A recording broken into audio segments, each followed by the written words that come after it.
ফতেপুর জাগরণী সংঘের পরিচালনায় অনুষ্ঠিত হলো এক স্বেচ্ছায় রক্তদান শিবির, অঙ্কন প্রতিযোগিতা এবং আসন্ন দুর্গাপুজোর খুঁটি পূজা।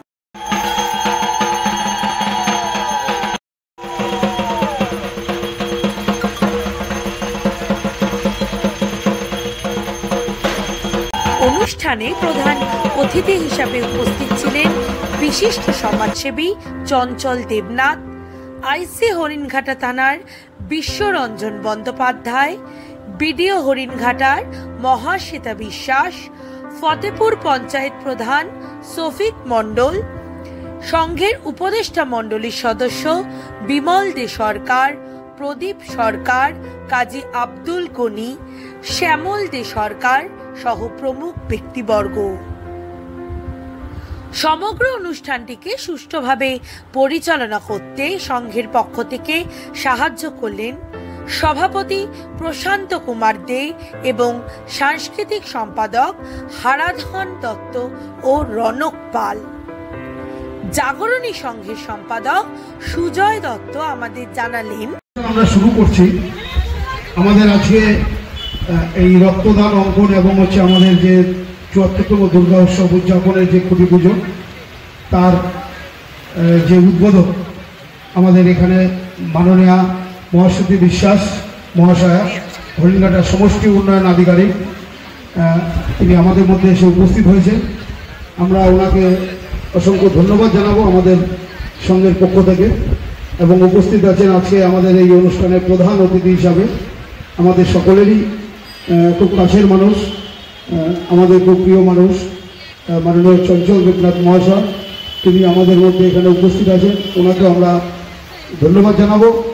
উপস্থিত আছেন আমাদের সঙ্গে সভাপতি মাননীয় প্রশান্ত দে এবং উপদেষ্টা মণ্ডলীর অন্যতম সদস্য মাননীয় বিমল দে সরকার, চন্দন সরকারকে মঞ্চে আসার জন্য অনুরোধ করব। উপস্থিত আছেন আমাদের এখানে সহ সভাপতি সংঘের কাজী আব্দুল গনি, রঞ্জন রায় এবং আজকের জেনারেশনেও সুজয় রানা সহ যারা আছে, ৮০ থেকে শুরু করে 18 পর্যন্ত এই ক্লাবই দেখতে পাবেন, যারা প্রত্যেকেই আছে। এবং যেটা আইসি সাহেব বলছিলেন সত্যি তাই, একটা ক্লাবের যে অ্যাক্টিভিটিস যেটা হওয়া উচিত, ক্লাব আমাদের সে আজ থেকে 20 বছর 25 বছর 30 বছর আগে যে ক্লাবের কনসেপ্টটা আমাদের কিন্তু আস্তে আস্তে হারিয়ে যাচ্ছে। সমাজকে সঠিক দিশা দেখানোর জন্য ক্লাবের কিন্তু প্রয়োজন আছে।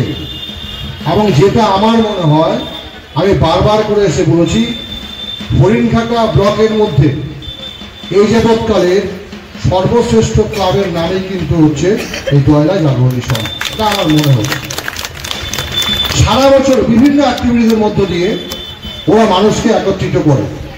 এবং সবচেয়ে বড় জিনিস ক্লাবের ভূমিকা যেটা হওয়া উচিত, সেটা হচ্ছে আজকের যুব সমাজ আমার যেন মনে হয় কিছুটা দিশাহীন। দেখুন, আমরা যারা ভাবের ঘরে চুরি করে লাভ নেই, আমরা যারা প্রত্যেকটা মানুষ কোনো না কোনো রাজনৈতিক দলের সমর্থক বা কর্মী বা নেতৃত্ব হই, আমরা তখন করি কি, ভালো মন্দের মাঝখানেও আমার দলটাকে প্রতিষ্ঠিত করার জন্য আমি তাকে সাপোর্ট করি। কিন্তু ক্লাব হচ্ছে এমন একটা জায়গা যেখানে কোনো রাজনীতি থাকে না, কোনো পক্ষপাতিত্ব থাকে না। অর্থাৎ আজকে যুব সমাজ তাকে ক্লাবমুখী হতেই হবে। আগামী দিনে তার ভবিষ্যৎ এবং এই সমাজের ভবিষ্যৎকে সুরক্ষা করতে তাকে আগে প্রথম পাঠ নিতে হবে ক্লাবের মধ্যে, যে কোনটা সঠিক এবং কোনটা সঠিক নয়। তার সঠিক আমার মনে হয় মুক্তাঙ্গন স্কুল হিসাবে আমরা ক্লাবটাকে বেছে নেওয়া হয়। যেটা বলতে চাইছি যে আমাদের একটা ধারণা আছে সকলেরই, যে একটা ক্লাব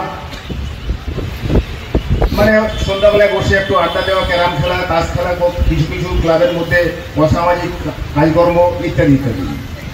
কিন্তু বর্তমানে এই ক্লাবগুলি বিভিন্ন রকম, যেমনভাবে জাগরণী সংঘ করছে, বিভিন্ন রকম সমাজ কল্যাণমূলক অনুষ্ঠান, বিভিন্ন রকম প্রতিযোগিতামূলক অনুষ্ঠান করে একটা সুন্দর সুস্থ আদর্শ সমাজ আমাদেরকে উপহার দেওয়ার চেষ্টা করছে। তার মধ্যে অন্যতম হচ্ছে এই জাগরণী সংঘ। আগামী দিনে ওরা আরও বিভিন্ন রকম প্রোগ্রাম করবে, আমি আশা রাখছি। তার সাথে সাথে আমি যেটা বলবো, যেমন কিছুদিন আগে আমরা দেখেছি যে বিরোহী গ্রাম পঞ্চায়েতের তত্ত্বাবধানে ওনাদের উদ্যোগে একটা সচেতনতা শিবির অনুষ্ঠিত হয়েছিল।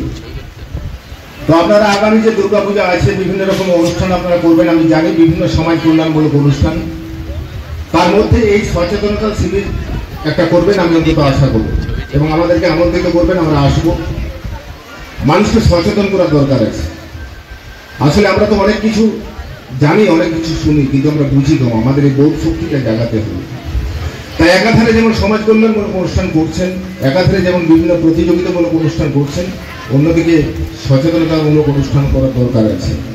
তাই আগামী দিনে এই যে মহতী অনুষ্ঠান, সমাজ কল্যাণমূলক অনুষ্ঠান যেগুলো আমরা করে থাকি, আমরা বস্ত্রদান করে থাকি, আমরা চক্ষু শিবির করে থাকি, আমরা স্বাস্থ্য শিবির করে থাকি, তার মধ্যে অন্যতম হচ্ছে এই রক্তদান শিবির। রক্তদান শিবিরের উপরে আর কোনো রকম সমাজ কল্যাণমূলক অনুষ্ঠান হয় না, কারণ আজকে যারা স্বেচ্ছায় রক্তদান করছেন সেই রক্তই হয়তো দেখা যাবে যে আমার আপনার কোনো আত্মীয় পরিজনের যে মৃত্যুর মুখে ঢলে পড়েছে তাকে হয়তো সেই জায়গা থেকে ফিরিয়ে নিয়ে আসছে। সুতরাং এত বড় মহতী অনুষ্ঠান আর কোনোটাই নয়।